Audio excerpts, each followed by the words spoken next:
Today we're talking about the top 5 best cameras for YouTube right now. Let's get into it. Clear out the room, I'm coming through. They want to see what I'm about. Welcome back to the channel. I appreciate you being here. And today we're talking about my top recommendations for YouTube specific cameras. Now, a lot of you guys out there are getting into YouTube, starting these channels, and you want a good quality camera.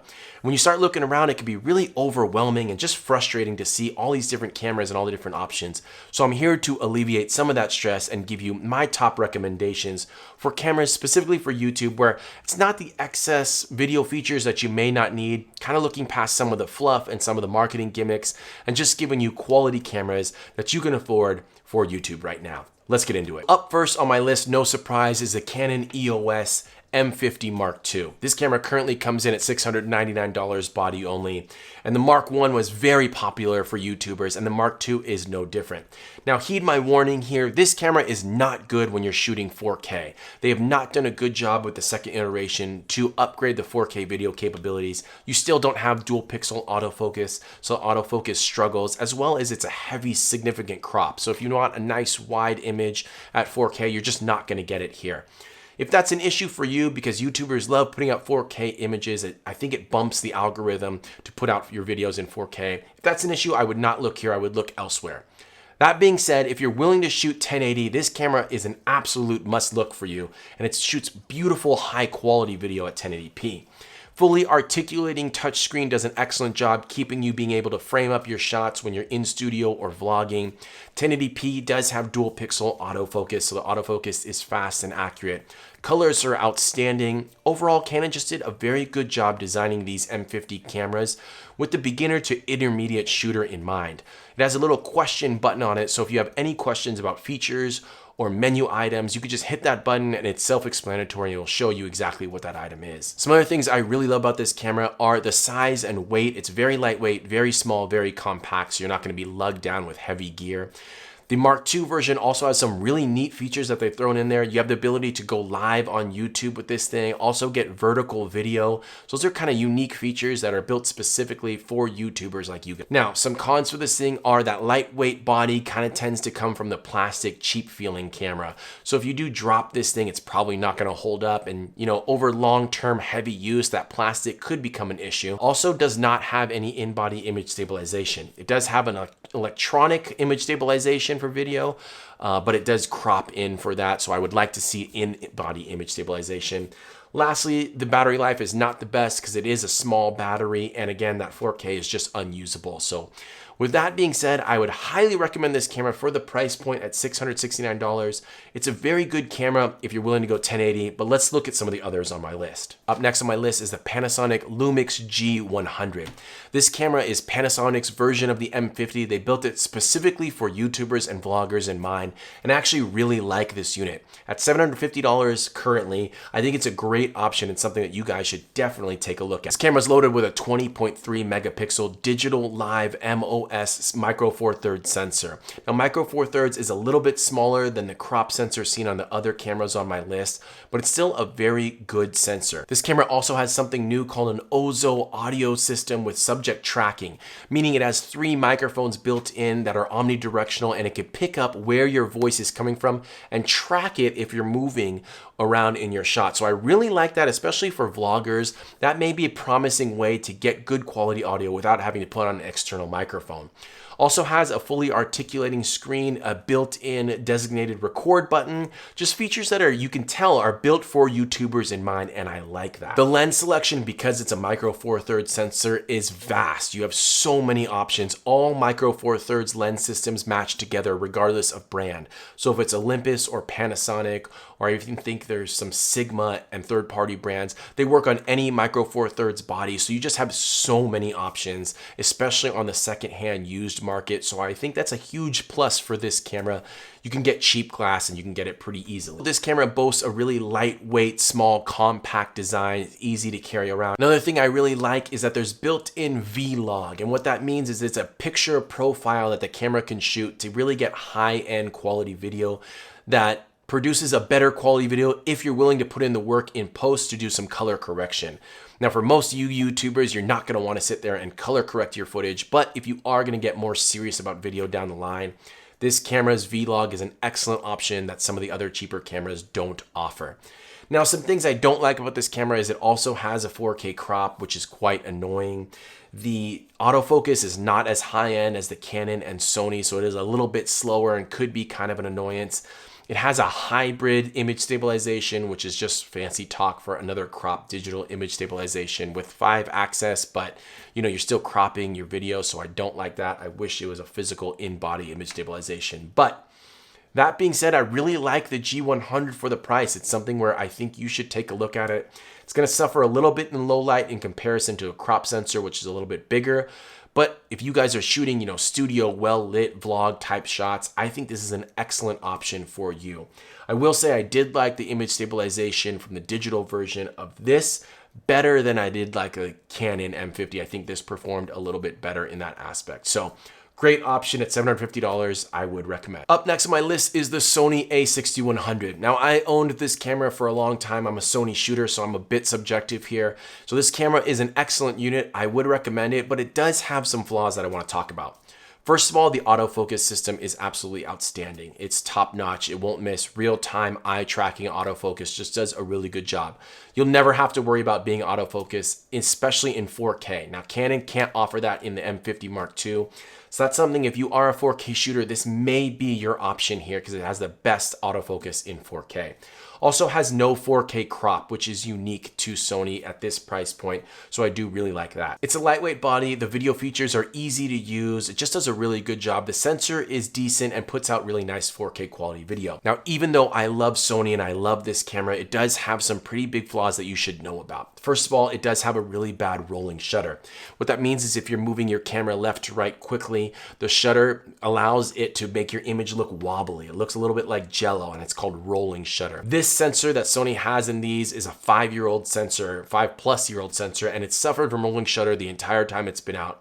It needs to be fixed, and it's something that was a really big flaw and annoyance for me. One of the reasons I sold. I also dislike the tilt up screen that is on this unit because as a YouTuber, you're gonna wanna put external audio devices on this. So if you're gonna be using that hot shoe up top, you can't flip the screen up all the way so the image doesn't flip upside down. So you end up getting an upside down footage of yourself when you're trying to view it, and it just blocks by the microphone, and it's really an annoyance. I also do not like the battery life. It's very subpar in these Sony, so you need to get a ton of batteries, as well as the menu system is absolutely horrendous. Now, those may not be deal breakers for you. If you have a nice studio setup where you can move that mic a little bit with some external accessories off to the side, you could still use that flip up display.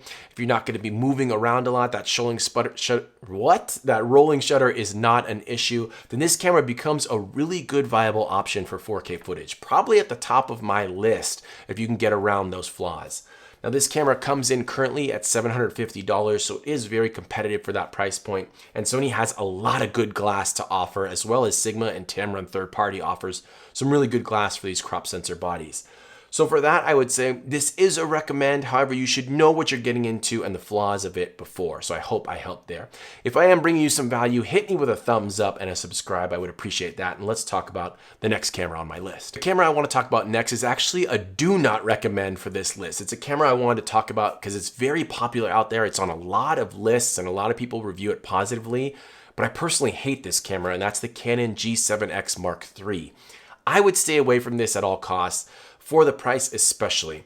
Number one flaw with this thing that I found when I shot it and used it is it has extremely poor autofocus, especially compared to some of the other Canons that are out there like the M50 when you're shooting in 1080.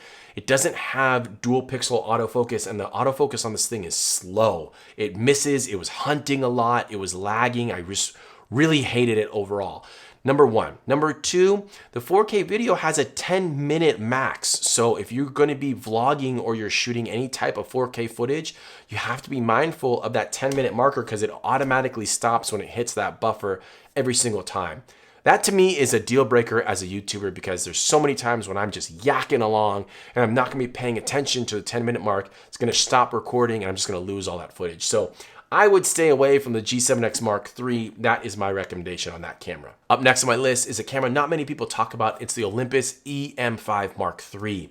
Now this camera is a little bit expensive at $999, especially compared to some of the others on my list, but This thing is loaded with features and is an extremely good value if you can afford that price point. It's weather sealed, so it's one of the only cameras in this market, in this price point of this market, that is weather sealed. So you don't have to worry about taking it out at the beach or in the rain or something like that. It's a really nice high-end feature for this thing. Fully articulating screen, beautifully, I mean, I can't even describe how good the in-body image stabilization is on this thing. It's impressive. And I'm an in-body image stabilization freak, I would call myself. I don't know, I'm very picky about them. Some I think are gimmicky, even on the Sonys. But this thing is really stunning to me. It's impressive. When I used it, it was a noticeable difference. It really smooths out your footage, and it's a very good feature. Like, it's almost a game changer for me with this camera as opposed to some of the others. If I'm doing a lot of run and gun, a lot of vlogging, and a lot of movement, I would say that this sets it clearly apart from some of the others on my list. So it's something really to keep in mind. Also, the 4K is absolutely superb. I'm gonna get in a little bit of geeky tech talk, but it shoots 4K at 327 megabits. So that's the amount of data that the camera is recording and picking up from its sensor. The higher that number is, the higher quality your video is gonna be. It also means the bigger that file size is gonna be.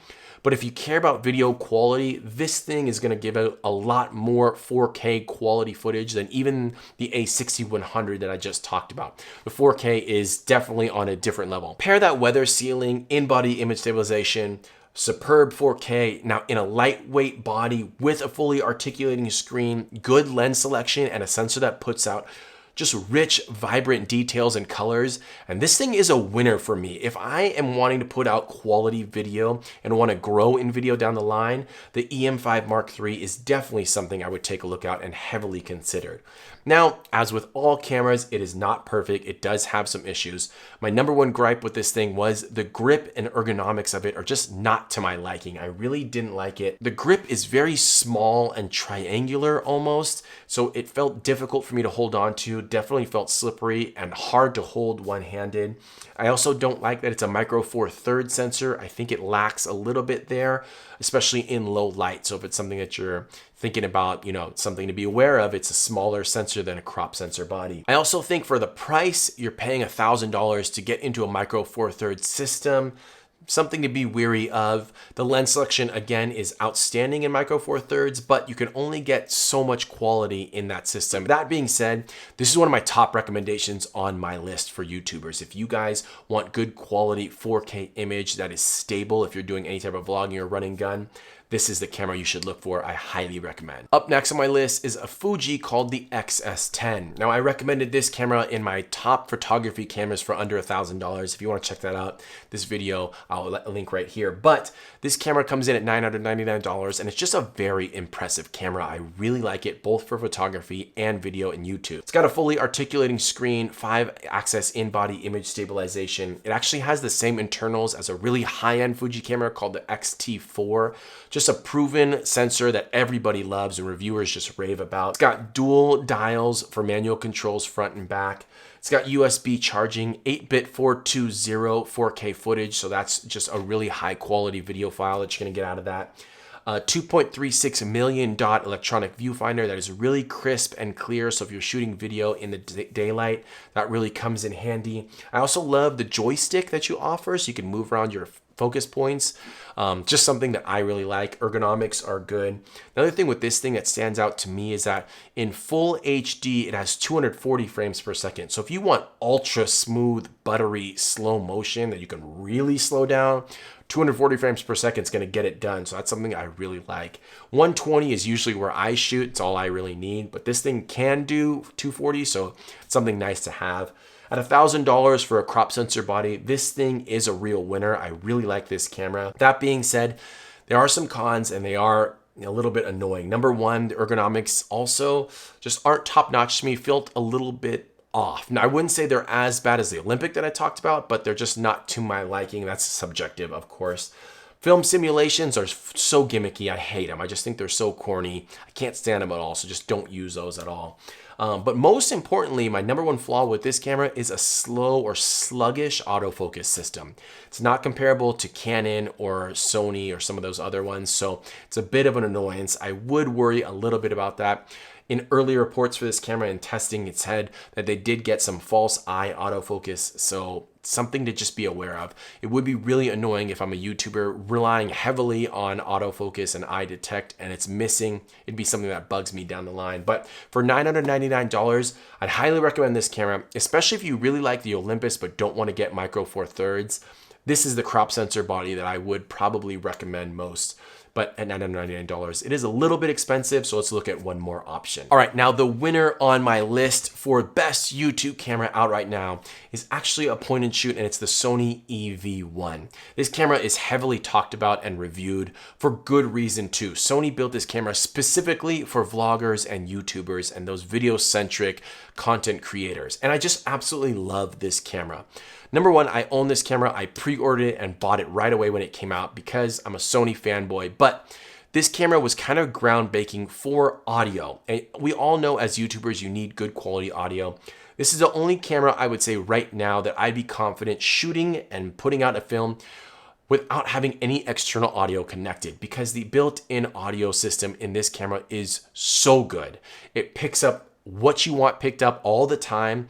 It cuts out the wind noise with a built-in wind muff that they supply and just does an excellent job isolating the sounds that you want and getting rid of the external environment sounds and the hissing and those type of things that you find on other built-in audio systems.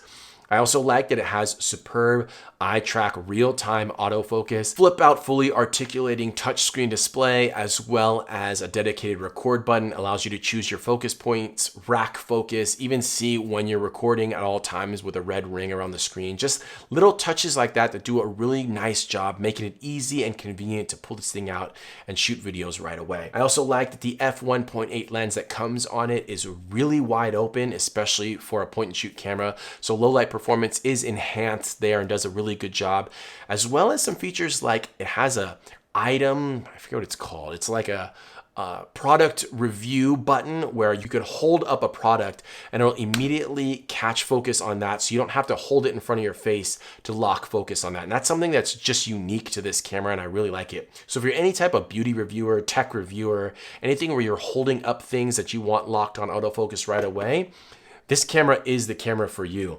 It also has a blurry background button, which essentially just sets your setting to get as shallow a depth of field as it can from a point and shoot camera. It works really well, and I actually really like the feature, especially for beginning to intermediate users that don't want to get into the techie know-how of how to get those blurry backgrounds. You just hit a button and it does it. So it works really well. I actually really like it. Also has really good 4K.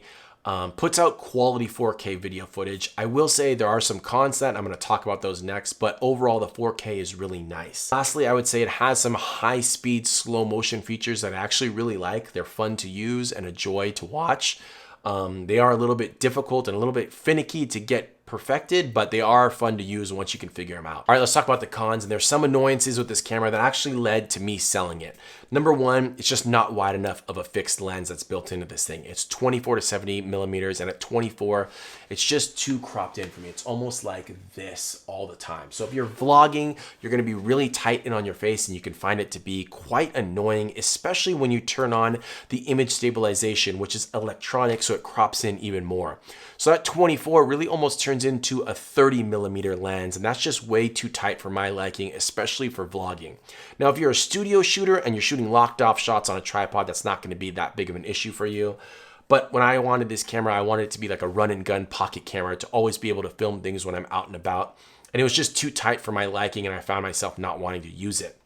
Some other things I don't like, again, I just talked about, were the electronic image stabilization. It crops in too much in 4K for my liking.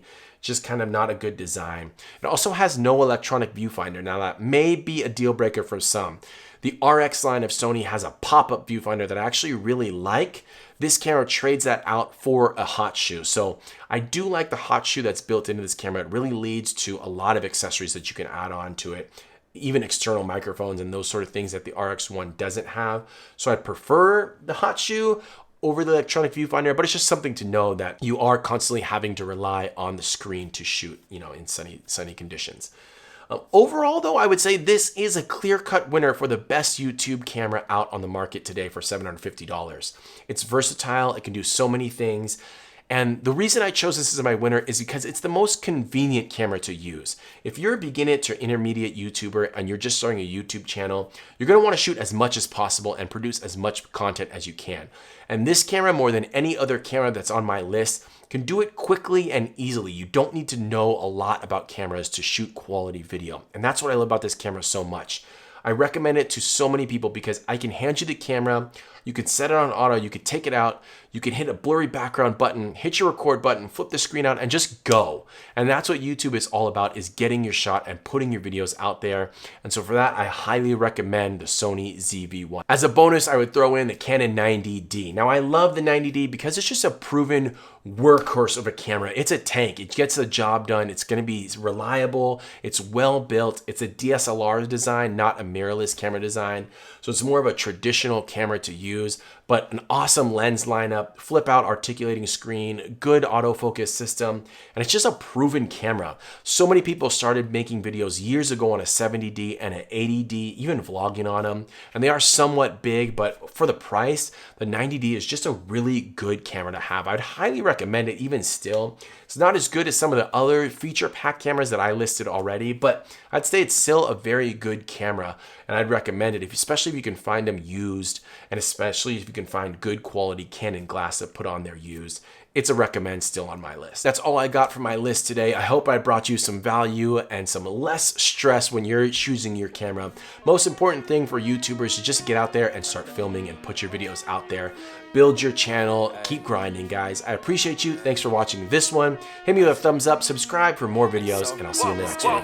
Peace. Clear out the room, I'm coming through. They wanna see what I'm about. Yeah, I got skills, do it for the thrill. I'm on a paper route.